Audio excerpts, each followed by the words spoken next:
歡迎嚟到啦，又係我個開箱作業時間啦，鄭冇事開箱作業時間又到。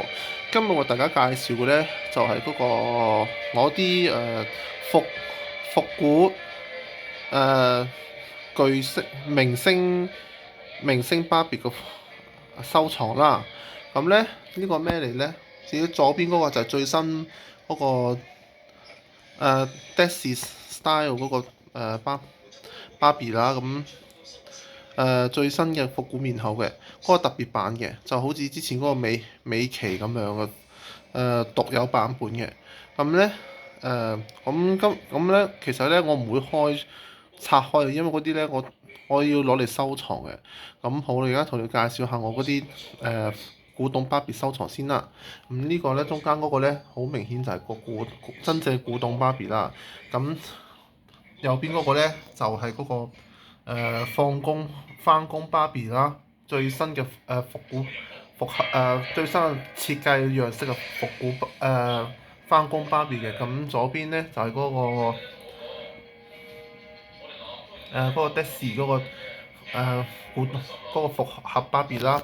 咁咧我要我可以唔拆，但係咧我可以從佢哋嘅雙入嗰啲盒咧，個圖案咧就簡單嘅介紹啦。咁嗰個咧，嗰個翻工芭比咧，咁咧就係咁樣嘅，由 Andrew Markia 嚟設計嘅特別版，可以3種造型嘅。咁至於嗰個咧，哦冇事嘅。我着嗰啲運動衫，你冇話我喺屋企着嗰啲衫，知唔知？哦，唔緊要咯。點解知唔知嗰啲衫着唔出街？咁啦，有一就係就唔好意思，頭先媽咪係過嚟同我講嘅，唔好意思。咁好啦，嗰個先啦，嗰個咧就係復古芭比啦。咁咧佢嗰個黃金標版，非常罕有限定版。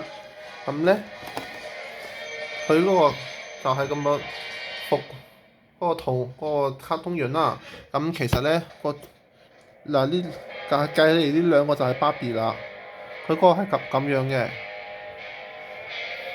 咁咧嗰個就係嗰個復古芭比，嗰個就係嗰個最新芭比啦。呢個就係我唔中意嘅 Mila，我都係中意翻個超巨星嘅。咁咧就我唔拆噶啦，因為嗰個活動關節嘅芭比大家都知道係咩樣噶啦。咁就係大概咁。咁相比一下先嚇，嗱嗰個而家個復古芭比咧，嗰隻眼係細啲嘅，都係正式古董芭比隻眼大好多嘅。但係即係講真，古董係永遠係唔會夠嘅，真係永遠都係最靚嘅。呢個就係我堅持一定要收藏古董芭比嘅原因㗎啦。好啦，就咁多先，今日就同大家咁講住先。咁下次再會啦，拜拜。